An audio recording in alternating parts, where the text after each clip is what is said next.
셀트리온 헬스케어 힘이 좋습니다. 5% 넘게 오르면서 코스닥 지수 자체를 한 2포인트 정도 끌어올리고 있습니다. 그래서 낙폭이 좀 코스닥 쪽으로 빠르게 만회가 되고 있는 구간입니다. 그러면 오늘도요, 이슈를 통해서 시장을 들여다보는 더 이슈 준비해봤습니다. 오늘의 주제입니다. 국제유가 이틀 연속해서 폭락세를 나타내고 있습니다. 우리 증시에 미치는 영향, 우리 경제 전반에는 어떤 영향 미치게 될까요? 들여다봅니다. 현지 시간으로 21일이었습니다. 그러니까 간밤에요. WTI 6월물이 43% 폭락했습니다. 이전 거래일의 종가가 한 20달러대 초반이었고요. 그리고 간밤 종가가 11달러대니까 거의 반토막 났다라고 보시면 되겠습니다. 그동안의 WTI 대비로 상대적으로 잘 버텼던 브렌트유도 예외가 아니었는데요. 심리적 지지라인이라고 할 수 있는 20달러 선도 붕괴됐습니다. 물론 이전 거래일 급락이 첫 번째로 나왔던 날 있잖아요. 그날 선물 만기 영향으로 인해서 사상 처음으로 마이너스 기록했다. 당일만 하더라도 일시적인 흐름이 되지 않을까 이런 분석들도 있었지만 계속해서 하락세에 이어지며 지금 산유국들은 발등에 불이 떨어졌습니다. 알제리가 제안을 해서요. 간밤에 이 오펙 플러스 쪽에서 긴급 전화회의가 진행됐습니다. 여기에서는 나이지리아, 베네수엘라, 이라크 등이 참석한 것으로 알려져 있었는데 아직까지 이렇다 할 대안은 찾지 못한 상황이고요. 뿐만 아니라 사우디아라비아나 러시아 등은 참석하지 않아서 산유국들 간에도 약간의 의견이 좀 엇갈리고 있는 상황입니다. 이런 국제유가 급락세는 언제까지 이어질까요? 또다시 이 마이너스 유가를 보게 되는 건지 앞서서 1970년대 이 오일 쇼크, 석유 파동이 있었다면 이번에는 정반대입니다. 마이너스가 돼가지고 여러 경제의 불확실성을 키우고 있는 상황인데요. 그러면 현재 유가와 관련된 분위기 좀 점검해 보겠습니다. 먼저 이베스트 투자증권의 최진영 연구원부터 연결해 보죠. 안녕하세요. 네, 안녕하십니까. 네, 단기에 거의 본 적 없는 초유의 이런 급락세를 만들어내고 있습니다. 유가 급락의 배경으로는 어떤 것들 꼽을 수 있을까요?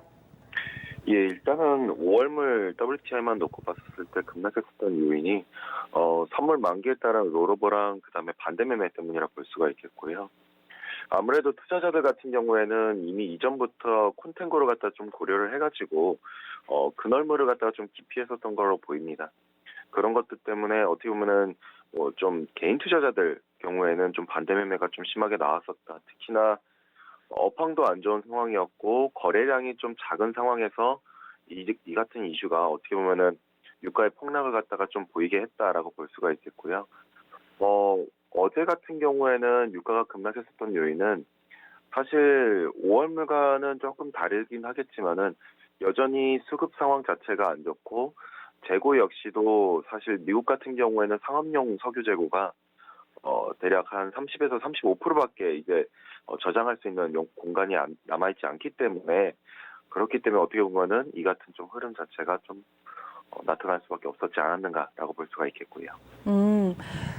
처음 가보는 길이라서 많은 분들이 좀 당황하시고 일부 증권사에서는 이 마이너스를 인식하지 못해서 전산장에도 이어진 것으로 알고 있는데요. 유가 마이너스가 의미하는 것은 어떤 거라고 볼 수 있나요? 마이너스가 의미하는 거는 일종의 사실 이제 기업들이 또는 이런 투자자들이 원유를 갖다가 매입을 갖다가 할 때, 그러니까 선물을 갖다가 거래를 할 때 지금 예를 들어서 선물을 갖다 거래를 해가지고 현물을 인도받는다면은 문제는 보관료나 운임비가 발생을 하거든요. 그러면은 이 보관료나 운임비를 갖다가 낼 수 있는 실질적으로 그 비용 자체가 더 높다 보니 유가가 어떻게 보면 더 마이너스로 돌아갔다 정도로 이해해 주시면 될 것 같고요.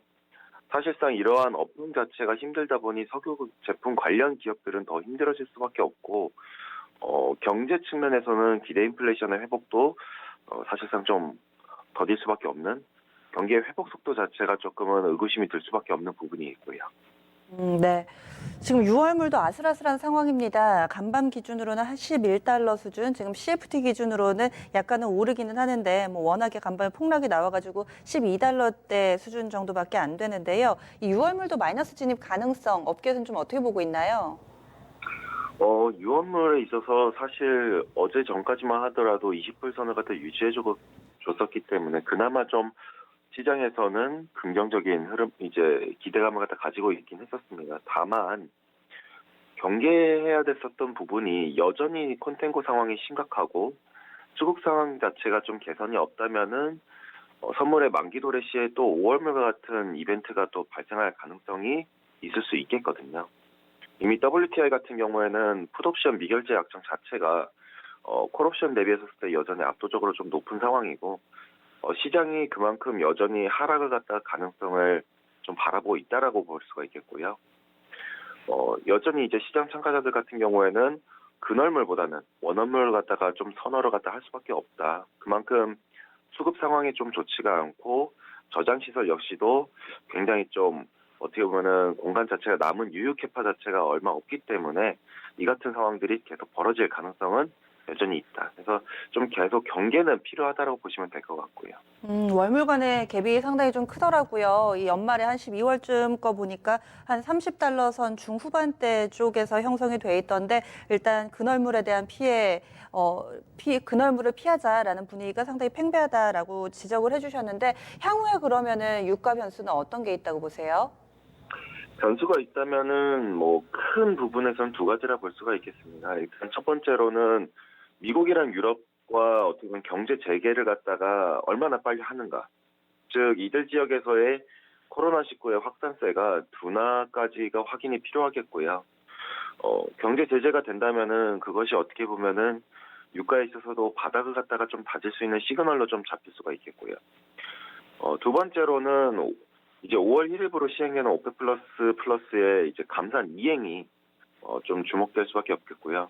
이것과 별개로 추가 감산 가능성이 나오는지, 그리고 미국이나 여타 산유국들이 감산을 갖다가 잘 이행을 하는지까지가 아무래도 좀 변수이자 기대감의 요인 정도로 이해해 주시면 될 것 같습니다. 네, 알겠습니다. 자세한 말씀 고맙습니다. 예, 감사합니다. 네. 지금 수요 측면에서는 결국엔 코로나19가 언제 잡히고 그리고 또 언제 전 세계적으로 경제가 재개가 되느냐 여부고 공급 측면에서는 이제 산유국들이 감산에 합의를 하는지 여부 이렇게 두 가지 변수로 정리를 해주셨는데요. 그러면 이번에는 주가 측면으로 접근해 보겠습니다. 토마토 투자클럽 신규수 전문가입니다. 안녕하세요. 네, 안녕하세요. 신기수입니다. 물론 유가 마이너스는 처음 경험해 보는데 단기에 급락했던 일이 없었던 것은 아니거든요. 그때 당시에 경제가 좀 어떻게 반응을 했는지 과거의 사례를 통해서 현재하고 좀 비교를 해볼까요? 예, 이제 근래에 요번 건 빼고 이제 유가가 좀 급락했던 경우가 이제 두 건이 있었는데요. 2000년에 들어가지고 2008년도에 있었고 2016년도에 있었습니다. 2008년도에는 금융위기였죠. 이제 그렇기 때문에 이제 경기 침체에 대한 우려감으로 뭐 저점이 2008년도 저점이 36.5불 그때만 하더라도 지금으로 따지면은 30불 위쪽이면은 뭐 안정권이다 싶겠는데 그때만 하더라도 36.51불까지 빠졌거든요. WTI 기준으로 이때 급락이라는 표현을 썼었고요. 요때는 이제 이제 양적 완화가 다시 시행이 되고 뭐 이러면서 유가도 이제 주가가 올라가면서 이제 유가 부분도 다시 또 이제 복귀가 된 부분이 있었습니다. 그 이후에는 이제 2016년도가 또 이제 유가가 또 많이 빠졌는데 2016년도 같은 경우에는 사우디가 작정을 하고 이제 미국의 셰일유 그 기업들하고 좀 전쟁을 했다 이렇게 볼 수 있겠죠. 그 당시에 이제 WTI 기준으로 29.44불까지 빠졌었는데요. 그림이 좀 있는데요. 사우디 산유량 그리고 러시아 산유량, 미국 산유량 이렇게 있습니다. 빨간 박스 쳐진 부분이 이제 2016년도인데 그 당시에 이제 사우디 쪽에서 증설을 이제 살짝 했습니다. 그러니까 미국 쪽에 그 당시에 이제 셰일 업체들이 상당히 좀 이제 안 좋으면 도산하는 업체들도 많이 생겼어요. 그 당시에는 이제 사우디가 이겼다 싶었는데 그때 이제 그 셰일 업체들이 구조조정이 좀 되면서 오히려 좀 체질이 좀 튼튼해져 가지고 나중에 사우디가 감산을 했지만 미국은 그 이후로 계속해서 증산을 하면서 2000년대까지도 증산 기조를 계속해서 이어갔기 때문에 이 부분은 좀 실패다 이렇게 지금 이제 평가가 좀 되고 있고요. 이제 과거에 보면은 이제 이렇게 유가가 많이 빠지게 되면은 대부분의 정부들이 다 뭐 전략 비축유 쪽을 좀 확대를 한 부분이 있습니다. 이제 그림을 좀 보여드릴 텐데요. 저유가 시대가 오게 되면은 2008년도 말 정도에도 보시게 되면은 하늘색 부분이 이제 OECD의 전략 비축유인데 그때 증가를 하고 있죠. 그래서 유가가 빠지면은 전략 비축유를 채우면서 그런 부분을 대응을 하고 있고 2016년도에도 마찬가지로 그렇게 대응을 좀 했습니다. 이번에도 미국을 중심으로 해가지고 전략 비축률을 지금 이제 뭐 유가 빠지면서 채워가고 있죠. 근데 이제 요번이 이제 저런 2008년도라든가 2016년도라든가 그때하고 이번하고 조금 다른 부분이 있다면은 너무 급격하게 지금 이제 가격이 좀 폭락을 했다는 부분이 있겠고요. 이제 두 번째는 이제 글로벌 셧다운이 됨으로써 이제 그 수요 부분에 있어가지고 굉장히 급격한 감소가 일어났다 이런 부분이 있습니다. 그래서 그 두 가지가 합쳐지면서 결국에는 어떤 현상이 일어나게 됐냐면은 지금 이제 비축률을 저장한 저장실의 캐퍼가 이제 얼마 남지 않았다는 부분 보시면은 이제 빨간 선이 지금 현재 구간인데 캐퍼 수요에 대한 전망을 보시게 되면은 지금은 한 30% 남았는데 이제 5월, 6월 되게 되면은 그 부분이 거의 뭐 80% 이상까지 지금 그러니까 저장되는 공간이 80%, 90%까지도 좀 채워질 걸로 전망을 하고 있어서 이런 부분들이 지금 사실 그 유가의 급락을 지금 마이너스까지도 가고 하는 이런 부분들을 좀 조장을 하고 있지 않은가 이렇게 보고 있습니다. 네. 그러면은 이제 산업별로 미치는 영향이 다를 텐데요. 이 부분도 짚어주시죠. 네, 전반적으로 지금 유가가 이제 빠진 부분이 물론 이제 그 시장에 영향을 많이 미치긴 했지만 지난번에 이제 코로나19 충격으로 참 시장이 먼저 좀 폭락을 경험했던 부분이 있어서 거기에 대한 이제 반발성 반등이 좀 나왔죠. 그렇기 때문에 이제 반등이 나오는 구간에서도 유가는 계속 저유가였거든요. 따라서 시장이 어느 정도 좀 저유가에 대해서는 뭐 그 적응을 좀 했다 이렇게 좀 봐야 되겠고 유가가 여기서 더 빠진다 할지라도 추가로 유가 때문에 이제 하방 압력이 더 높아진다. 그 때문에 엄청난 또 이제 시장이 추가 하락이 있을 거다 이렇게 보기는 힘들 거고요. 어느 정도의 이제 뭐 일중 변동성 정도로 좀 생각이 좀 됩니다. 이제 섹터별로 보게 되면은 제일 이제 피해주로 부각이 되고 있던 정유 쪽을 보게 되면은 지금 정도면은 이제 보통 이제 예전에 유가 빠지기 전에 이제 재고를 쌓았던 그 기름이 소진된 한 6주에서 2달 정도 걸리거든요. 그런 부분들이 이제 소진이 되게 되면은 이제는 싼 원유가 들어오기 때문에 정제 마진 부분에 있어가지고 정상화되는 부분들이 있습니다. 그래서 정유 쪽도 이제는 뭐 또 이제 하방 인식도 있기 때문에 크게 빠질 일은 없을 것 같고요. 조선 쪽에는 이제 수주 감소 등이 주가에 이제 그 기반영은 됐는데 또 바닥권 인식은 있을 겁니다. 그래서 이런 부분들이 또 이제 하반기가 되게 되면은 또 반등은 나올 거고 또 뭐 이번에 저점을 깬다 이런 일은 없을 것 같고요. 화학 쪽에는 지금 이제 오히려 수혜주로 돼 있죠. 저유가가 계속되게 되면은 원가 하락이 되기 때문에 수혜가 지속될 걸로 지금 전망이 되고 있고 제품별로 지금 뭐 PP라든가 그런 부분에서 이제 올레핀이라든가 이런 부분들이 조금 이제 가격이 조금 올라가는 부분이 있기 때문에 화학 쪽도 이제 주가 부분에 있어서도 밸류상으로도 이제 거의 뭐 역대 최저급까지 빠져 있고요. 그래서 이런 부분들도 화학주들의 요즘에 이제 반등이 나오는 이유이기도 할 겁니다. 하지만 화학주들 지금 반등은 단기적으로는 좀 많이 나온 부분이 있어요. 그래서 제품가가 일단 돌리기 전까지는 지금 부분에서의 신규 매수는 조금은 좀 보수적으로 보시는 부분이 좋겠고요. 항공 쪽은 지금 이제 사실 그 유가가 많이 빠지면 항공이 물론 뭐 수혜주라서 뭐 부각이 될 수는 있겠지만은 사실 항공 수요는 굉장히 그렇게 올해 제일 안 좋은 쪽이 어찌 보면 항공 쪽이거든요, 수요가. 근데 그럼에도 불구하고 항공 쪽이 요즘에 보게 되면은 다른 섹터 대비해 가지고도 오늘도 또 이제 올라가고 있는 부분들이 있는데 그런 부분들이 이제 어떤 그 수요 공급의 어떤 시장 원리에 의해서 움직인다기보다는 정부 지원이라든가 뭐 이제 이런 부분들에 의해 가지고 움직이는 부분이 크기 때문에 유가를 보시면서 항공 쪽을 지금 판단하기는 좀 힘들겠죠. 그래서 전반적으로 어쨌든 지금 유가의 영향이 주가에 크게 어떻게 영향을 미치는 그런 구간은 좀 지나간 것 같다 이렇게 보고 있습니다. 네. 그러면은 이제 앞으로도 장담할 수 없는 상황이기 때문에 상당히 유가를 전망하고 대응하기는 쉽지 않을 것 같아서요. 경우의 수에 따라서 유가가 뭐 하향 평준화, 그러니까 지금 상태로 유지가 된다거나 혹은 여기서 더 빠지고 혹은 제자리를 찾아가는 이런 시나리오에 따라서 어떻게 투자 전략에 참고를 해봐야 될까요? 예, 일단 굉장히 불확실했던 부분들이 이제 감산에 대한 합의였었는데 그 감산 합의가 일단 됐기 때문에 감산이 이제 실행이 됐는지를 이제 좀 확인을 하면 되는데요. 이제 감산과 관련해 가지고 글로벌 석유 수요를 좀 보도록 하겠습니다. 그림을 좀 보여드릴 텐데요. 파란색 부분이 이제 글로벌 석유 수요 부분이고요. 그리고 이제 그 하늘색 부분이 공급입니다. 감산 전에 보시면은 석유 공급이 계속해 가지고 위쪽에 있었지만은 이제 감산이 된다 그러면은 오펙 쪽에서 감산한다 그러면은 이제 까만색 정도의 감산이 이루어질 거고 오펙에다가 플러스 해가지고 오펙이 아닌 국가까지 이제 감산을 합하게 되면은 그러면 이제 굉장히 좀 감산폭이 좀 이제 커집니다. 감산이 언제부터 진행이 되느냐? 5월부터 진행이 되죠.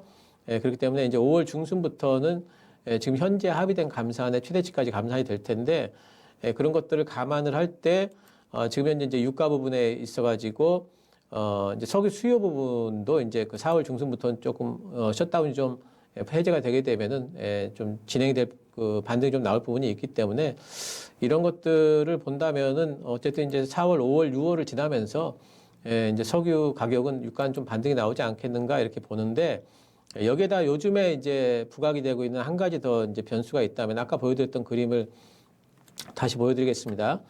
저장량인데요. 이제 그 저장량 피크가 6월 정도, 5월 말이나 6월 정도 돼야지 피크가 지나면서 거기서 이제 수요가 좀 생기면서 거기서 이제 다시 한번 캐퍼가 좀 형성이 될 것 같아요. 그 실제로 유가가 반등하는 시점은 5월 말이나 6월 초 정도는 돼야지 좀 반등이 나오지 않을까 이렇게 좀 전망을 해볼 수가 있겠고요. 또 이제 그렇다면 이제 지수에는 어떻게 영향을 미칠까 본다면은 다우 지수를 잠깐 보도록 하겠습니다. 그림으로 보여드릴 텐데요. 유가하고 다우 지수가 어떻게 연동돼가지고 움직이는지를 보시면은 유가가 3월 9일 날입니다. 3월 9일 날 유가가 급락을 했을 때 다우 지수도 그때 같이 급락을 했죠. 그때 급락하기 전에 다우 지수의 가격이 25,000 포인트 정도가 됩니다. 그렇기 때문에 25,000 위쪽으로 올라가려면은 25,000으로 25,000이 깨진 부분은 유가 영향이 있다 이렇게 본다면은 25,000 위쪽으로 올라가려면은 유가 반등의 어떤 기조가 좀 보여야 되겠죠. 적어도 30불 이상으로 올라와야 되겠고 30불에서부터 40불까지도 도전하는 형태가 진행이 돼야만 아마 다우지수도 25,000 위쪽으로 올라갈 수가 있을 것 같아요. 그래서 이제 그런 부분들을 본다면은 당분간은 이제 시장은 뭐 박스권으로 봐야 되겠죠. 그럼 아래쪽으로 하방 위험은 얼마나 되느냐? 하방 위험은 이제 글로벌 경제 재가동에 대한 기대감도 있고 또 이제 경기 지금 여러 가지 이제 부양책들이 실행이 되고 있는 부분들이 있기 때문에 아래쪽도 하방은 좀 지지가 된다. 이렇게 본다면은 이제 다우지수를 비롯한 또 이제 미국의 선물 시장에 연동되는 우리나라 전체적으로 좀 증시 박스권 정도를 지금 예상을 좀 해볼 수가 있겠습니다. 그래서 종목 장세가 아마 될 것 같고요. 특히 실적 구간에서 실적에 따라 가지고 종목별로 이제 조금 이제 그 흐름들이 좀 달라질 것 같고 당분간은 이제 유가가 적어도 30불 위쪽으로 올라오기 전까지는 트레이딩 전략을 좀 구사를 하시는 게 유효하겠다 이렇게 보입니다. 네, 고맙습니다. 감사합니다.